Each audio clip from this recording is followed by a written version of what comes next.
Future Mill called me borderline obese and said she would plan a strict diet, so I could fit into family standards and not be embarrassing at the wedding. My fiancé and his father told her to apologize, but she refused, so they uninvited her from the wedding. So I recently met my fiancé's family for the first time and it was a total disaster. My fiancé James and I have been together for the past 2 years, but his family is from Australia, so we didn't get to meet them physically until recently. I had only ever seen them on FaceTime calls and stuff with James. I know for a fact that he doesn't really get along well with his mom, but I couldn't imagine why, because she seemed to be a pleasant enough person. Actually, that's what I used to think until we met. So we got engaged 2 weeks ago, and then James invited his family over so we could meet in person for the first time. They flew in 3 days back, and 2 days ago, we had our first official family dinner together. The plan was to have my parents with us as well, but unfortunately, my mom sprained her ankle a couple of weeks ago, so they couldn't make it, and in a way, I think it was for the best. Anyway, at first, things were pleasant enough, we made small talk and stuff, but even then, throughout the duration of time, I could feel my future mother-in-law's eyes on me the whole time. Sharon, James's mother, eventually spoke up after a while, and the first question that she asked me was how much I weighed. Full disclosure, I'm kind of chubby. I wouldn't say that I'm overweight, but my appearance does make me seem kind of full-figured. Health-wise, though, I'm doing completely fine, there's nothing to worry about, and as it is, I find it kind of offensive when people try to make it seem like I'm unhealthy just because I'm a bit naturally big. I did not like that question at all, but since we were meeting for the first time, I decided to answer it, and even James told her that that was not nice and he told her to cut it out. But instead, she doubled down on it and told me that from when we had been on FaceTime calls and stuff, she had deduced that I might be a bit chubby, but she had no idea that I would be so fat, and said that she had underestimated how much work needs to be done. She told me that I was borderline obese and that I needed to do something about myself, so I could fit into the family standards, and started telling me that she was going to plan a diet for me that I would have to adhere to strictly in order to get into shape for the wedding, so it wouldn't be embarrassing for me when the time came. She said all this as a very matter of fact, and I was shocked that she was speaking like this to me on our first meeting itself. I was obviously going to defend myself, because I was furious, but before I could even say anything, James was the one who spoke up for me, and my future father-in-law, Martin, also seemed to be quite offended on my behalf. They told her to apologize to me immediately and said that she had no right to say that to me, but she said that she was not apologizing to me, and she had only said what everyone was thinking anyway. Things got pretty rough, accusations were thrown around, and in the end, James kicked her out of the house and told her that she was not welcome at the wedding anymore, and she cussed him out pretty badly. Since the rest of the evening was spoiled, my father-in-law and James's sister, Natalie, decided to apologize and went back to their hotel afterward. And after that, James finally told me everything about why he did not get along with his mom, because growing up, she had been a nightmare to live with since she was always so focused on everybody's appearance. Even with him, she had been the same way, constantly trying to control what he ate, how much he ate, and forcing him to eat less, sometimes even yelling at him for eating too much, even when he was going through puberty when it's normal for kids to gain weight. Because of her, he told me that he had almost developed an eating disorder and had had a very unhealthy relationship with food for a very long time. She never apologized for it either, and continued to judge people based on their appearance. Basically, she hated anybody who was not conventionally attractive, no matter how their personality was. So all along, he had had a clue that she might not be on board with me, because of course, I'm not the stick-thin daughter-in-law she had wanted. But even then, he had no idea that she was going to go out of her way to be so unpleasant to me for no reason during our first meeting itself. I told him that it was fine, I definitely would have preferred a heads up, but I can understand why he did not want to talk about it, because he had had a very bad experience with her growing up as well, so it was probably not easy for him to talk about it either. But I'm glad that he stood up for me, and I'm very happy that his father also stood up for me, probably because with his own kid, he had never noticed what was going on since he was too busy with work, and by the time he did get to know about it, it was too late. Anyway, the point was that the two of them had stood by me, and I was very grateful for that. But then, the only person in their family who doesn't feel quite sympathetic towards me is his sister, Natalie. Apparently, after they went back to the hotel the other day, his dad checked out after a huge fight with her, and didn't tell them where he was going, but we know that he is staying somewhere else right now while Natalie and her mom are staying together. Basically, Natalie has gotten in touch with me and has told me repeatedly that I need to sort things out, that apparently it's my duty to bring the family back together because I was the one who had broken it apart in the first place. I don't agree with that, so I have refused, and that has just made things worse. So now AITA for refusing to get involved in my fiancé's family problems? Update 1. Hi, thank you so much to everybody who took the time to comment. I had spoken to James about whatever his sister had said, and he told me that I absolutely did not need to do anything. None of this is my responsibility, and if I don't want to get involved, then that's completely fine. Besides, his mother had no business speaking to me that way the first time that she met me, without even knowing anything about me or my health. And even if I was unhealthy, that still would not have been any of her business, and she should have been more respectful towards me. I totally agree with that. She had no right to comment on my body like that. It made me feel very uncomfortable, and it was quite humiliating as well to be spoken to like that. So I think James and Martin had every right to put her in her place like that, and I don't think that I broke the family apart. I think she just got her karma. James also told me that it's not surprising that Natalie is taking his mother's side on this because she has always been her pet. Granted, she doesn't always agree with Sharon, and she doesn't think that people should be judged on the basis of their bodies, but apart from that, they are two alike. And Sharon loves Natalie, in spite of the differences, and the opposite is also true. So even though Natalie doesn't agree with Sharon always, it's not surprising that she has chosen to stick up for her mother and make me the bad guy in this situation for no reason. Now that I think about it, I don't understand how I am responsible for anything at all, because as far as I can remember, I didn't even say anything that day. Before I could say anything, James and his father had already jumped to my defense. So why is it my responsibility or duty to fix anything? It's a very bizarre thing to say, and I think that two of them are just trying to paint me as the bad guy because Sharon is no longer invited to the wedding or welcome in her son's life. But neither I, nor James, nor anybody else will ever believe that that's my fault in any way whatsoever. Sharon might be deluded enough to believe that it was just one incident that led to James kicking her out of his life and the house and disinviting her from the wedding, but we know the truth better than her. All of this has been in the works for a very long time. It just came to a breaking point because of that unfortunate incident that took place at dinner.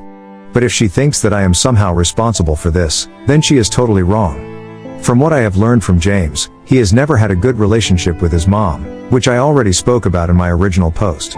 He has explained to me that the only reason he has kept in touch with her for so long was that his dad had been married to her, and he did not want the family together to be awkward because, at the end of the day, he still liked the other members of his family, like his dad and sister. Also, apart from that, it's not like Sharon was horrible to him all the time. Yeah, she was horrible to him for the most part, but then, she was also kind to him, so it got very confusing. He even said that it would have been much easier if she was just a terrible person the entire time, so it would at least have been more convenient for him to hate her, but in the end, he just ended up with very complicated feelings towards her. My family is pretty relaxed, and I have a good relationship with my parents, but I can understand how he must have felt. I guess that's how it gets with toxic parents. I've definitely heard about this being a very common scenario. Anyway, things between them had been strained already, and then, she decided to try and insult me, which just got under his skin. And as for Martin, until recently, he had had absolutely no clue about whatever James had been through in his childhood and even when he was a teenager, up until he went away for college. As I had mentioned in my original post, he was mostly busy with work, and Sharon was the one staying at home and raising the kids. So she had the most amount of control on them, and she made the most of it. I already told you guys how she used to treat James, and even after he went away for college, every time he would come back home, she would only talk about how much weight he had put on, how he was getting lazy and negative stuff like that. But she was very careful not to let any of this slip in front of Martin, and in the presence of her husband, she was a different person altogether. So for the longest time, James did not even bring any of this up with his father, fearing that he would not believe him. It was only last year when he finally discussed whatever he felt about his mom with his dad after he and his mom had a fight over something petty and his dad wanted to know why he was constantly getting into arguments with his mom. And when he finally confided in his dad and told him everything that he had been through, and why exactly he didn't get along well with his mother. But he also told his father not to confront his mom about it, because that was just going to create a lot of trouble for him. And Martin stayed true to his promise, and did not confront and stir up trouble with his wife over this, but of course, after finding out something like this, it must have been difficult for him to see her the same way. The good thing was that he had believed James wholeheartedly, he had not doubted his honesty about this thing. So the bottom line was that his father had known for quite some time, and I'm guessing that it must have been difficult for him to see his wife the same way, and that's why he reacted the way he did at that dinner party the other day. I even mentioned it in my original post. I'm pretty sure that he got to my defense as quickly as he could, because of things that he had missed with his own son. He did not want to miss the same signs here as well. And in my particular situation, she had not even bothered to sugarcoat her words or anything. She had blatantly called me fat, shamed me for my body, and then told me that I needed to change everything about me to fit into her weird and exclusive standards that shouldn't even matter to me because it's not like I'm getting married to her. Her son likes me as I am. I am perfectly fine with how I look, and my health has always been good, so I don't understand how any of this is a problem for her. The truth of the situation is that she has very superficial standards for what is beautiful, and she expects everybody to go out of their way to fit into her idea of beauty. And if somebody doesn't do that, she immediately assumes that they are lazy, or that they are not worthy of anything. Well, she's wrong, and if she has to learn that the hard way by losing the respect of her family, then so be it. Because I don't feel sorry about anything. I have not broken apart the family, but she definitely has. If she wants everything to go back to normal again, then all she has to do is apologize to us, but I hardly think that she's going to do that. I'm pretty sure that she's convinced that she is in the right here and that we are the villain, so then if that's what she really believes, I'm not interested in changing her mind. She can honestly believe whatever she wants to, it's not gonna change the facts. Update 2, hi, so it's been more than 2 weeks, and in the past 2 weeks, Martin has visited every day. It's been nice to have him over in the evenings, and he has told me that he has spoken to his wife as well about everything that happened.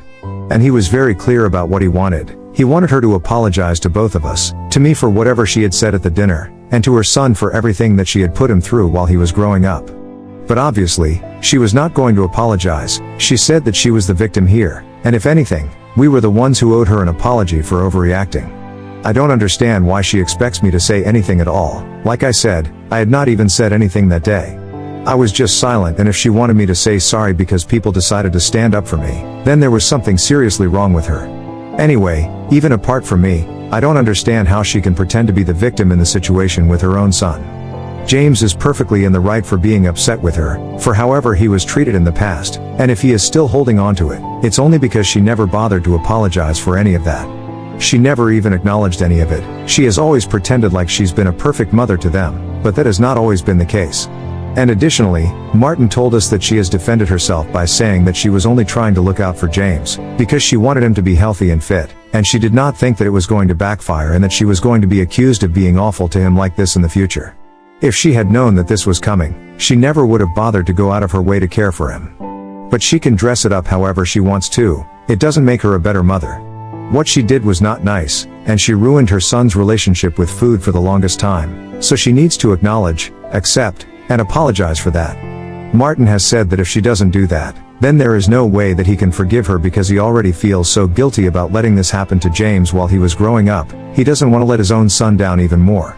So naturally, the discussions whenever Martin has started speaking about whatever is going on with him and Sharon right now, have always taken a very serious turn, but we try to end the visits on a happy note. Martin has also spoken to my parents on FaceTime. My mother is still recovering, but by the time she'll be fit enough to travel, James's family will have flown back to Australia. In fact, they're leaving in just another week. And while things with Martin have been going well, it hasn't been so good with Natalie and Sharon. Martin has been staying separately and has refused to tell Natalie and Sharon anything about his whereabouts because he doesn't want them to find him out and bother him in person. They have only been communicating through phone calls and texts, and up until a couple of days ago, Natalie had been bothering me nonstop to try and get me to apologize to their mother, just to put an end to all of this. I had pretty much stopped responding to her after my first post here, but she had not given up. She was pretty persistent, and she had been texting both me and James, but James had told me to block her a couple of days ago, and that's what I did. However, she did not give up texting him, and she has been trying to get him to talk to Sharon and fix everything. The only problem is that, like I had said, she doesn't always agree with Sharon, and even here, she agrees that whatever Sharon said was not right, but she has also defended her, saying that she's from a different generation, so she probably didn't think much about it. And that everyone just overreacted. Emotions were obviously running high, but now, it's about time that we all try to put everything past us and try to have a fresh start. She thinks that since James and I are getting married, it's about time that he fixes things with his own family as well, and that's how she has been trying to get him to see her side. They have been arguing about it nonstop, and I can see that James sometimes gets really tired and upset because I can understand that he doesn't want to fight with Natalie, but he also does not want to fix anything with Sharon, at least not right now. And he definitely does not want to talk to her if he is going to have to be the one to initiate the conversation, put in an effort to apologize and stuff, and make himself look weak. It's just a very complicated and messy situation, and I don't know how they're going to get out of this. I feel bad for all three of them, James, Martin, and Natalie. Because from whatever limited interactions I've had with these three, they seem to be pleasant people. Even Sharon had seemed nice enough before, but now, of course, I don't feel the same way. I wouldn't say that I feel bad for her, but I definitely feel like she's ruining things for herself. I don't know what she's playing at, and I definitely don't understand what she expects to come out of all this, but I do know for a fact that she's going to regret this in the future, that's for sure. Update 3. So a couple of days ago, Martin, Natalie, and Sharon all flew back to Australia together. Martin had come over the previous evening to say goodbye for one last time, and he thanked me for being so gracious about everything. He said that he definitely would be back in time for the wedding, but he didn't know about Sharon and Natalie. He told me and James that they're gonna have to travel back together, so on the flight, they might end up having to speak to each other because it's not like they'll be able to escape then. And whatever happens, he will keep us in the loop. I was actually quite terrified about what might happen because I thought that they might get divorced now. While I do not blame myself for any of this, I definitely would find it quite off-putting if they got divorced over this. I don't know why, but the idea seemed a bit uncomfortable for me. James reassured me, though, that even if they do get divorced, it's not gonna be my fault, so I don't need to feel guilty about it. And he also told me that it's very unlikely that they actually will end up separating because even though this is one of the biggest fights, they have been through us in the past. And they have always managed to power through. In fact, he thinks that if Martin speaks to Sharon about this openly, he might end up being able to convince her to apologize to us. He knows for a fact that regardless of how she is as a person, Sharon really loves his father, and she thinks the world of him, so she might just apologize to us, even if it's just to keep her marriage intact. That was definitely nice to hear, and I do hope that they are able to work things out, because even though I don't particularly like Sharon, I wouldn't want a marriage of over 25 years to fall apart. In general, that would be a very unpleasant thing, regardless of whose fault it is. So yeah, I do hope that they are able to work things out, even if Sharon doesn't end up apologizing to me. To be honest, I don't really care. I've only met the woman once, and it was not a very pleasant experience, so I couldn't care less if she ended up attending our wedding or not. I don't care if she likes me or not, I'm just happy that I am with James, the love of my life, and in a few months, we are going to be married. I'm gonna have my loved ones by my side, so my mother-in-law is really the least of my problems or my concerns. As long as I have James, everything else can go take a hike. Update 4. Hi. So it's been about a month since James's family flew back to Australia, and things have been pretty normal between the two of us. Martin did keep us updated about everything that was going on with him and Sharon, and he told us that on the flight, they had been forced to talk to each other. In the end, she ended up crying because she did not want to lose him, and people did end up looking at them, but she calmed down soon enough, and they decided that they were going to try marriage counseling. As for Natalie, she reached out to James and apologized to him for everything, and said that she was just trying to fix things, and she did not realize that she was going about it in the wrong way, and being insensitive to both of us. Since I had blocked her, she could not reach out to me, but she did mention me in her apology that she sent to James and said that she was really apologetic about behaving that way with me, especially because she was pretty sure that she had left a bad impression of herself, but she wanted me to know that things were just very complicated and she did not know what to do. She said that she would love to have a fresh start with us, and she wants to put everything behind us so that at least before the wedding, we can prepare our relationship or at least try. James responded to her telling her that we would need some time, so that's what we are doing. We are taking some time and it's a well-deserved break from all the family drama. Sharon has still not apologized to either of us, but Martin has told us that she's coming around. She just needs some time to process everything, and understand what she has done, and then, she will surely reach out to us. There's no pressure on her. We don't really care if she apologizes to us or not because it's not like that's going to change our lives. But yeah, it'll definitely be nice if she apologizes and tries to fix things. We don't know when or if that's even going to happen though, so we are not expecting anything. In fact, we've been pretty busy, we've been planning the wedding and our future together, so we haven't really had time to think about these things. We are pretty laid back about all these things. If Sharon wants to apologize, she can also. If she doesn't, that's completely fine with us as well. And with regards to Natalie, we will reach out to her whenever we feel like we're ready to talk, but until then, we just want to do our own thing. Martin is the only person from James's family who we are actually in touch with on a regular basis, and for now, that's good enough for us. Update 5. Hi. So the invitations to the wedding were sent out recently. We are getting married in 2 months, and even Sharon received an invitation since she apologized to us a couple of weeks ago. Martin called us on FaceTime and put her on the phone, and even though she fumbled and hesitated a lot, she eventually did get an apology out. For both of us, it was kind of awkward in the beginning, but she seems to be sincere about it, and she said that she did not realize how difficult she had made everything for James and that she was trying to change. She said that she was in therapy right now and that she really wanted to make things work with her family. She did not want to lose anyone, so she would really appreciate it if we stood by her while she tried to change. That's the least we could do, so we agreed, and we did invite her to the wedding. Now, whether or not she wants to come, that's up to her. In the past few weeks, we have spoken a couple of times, and she has been normal enough, even though things are pretty awkward. And that's why we think she might not be willing to attend since things are still pretty awkward and she finds it difficult to talk to us. But I'm guessing Martin will convince her somehow, so that's that. Natalie, James, and I have also sorted everything out and she definitely will be attending the wedding. Overall, I guess things with his family are as normal as possible, and it's a good thing. I just hope that the wedding goes smoothly. I'm very excited about it and I'm really happy that I'm gonna be able to spend the rest of my life with this man now.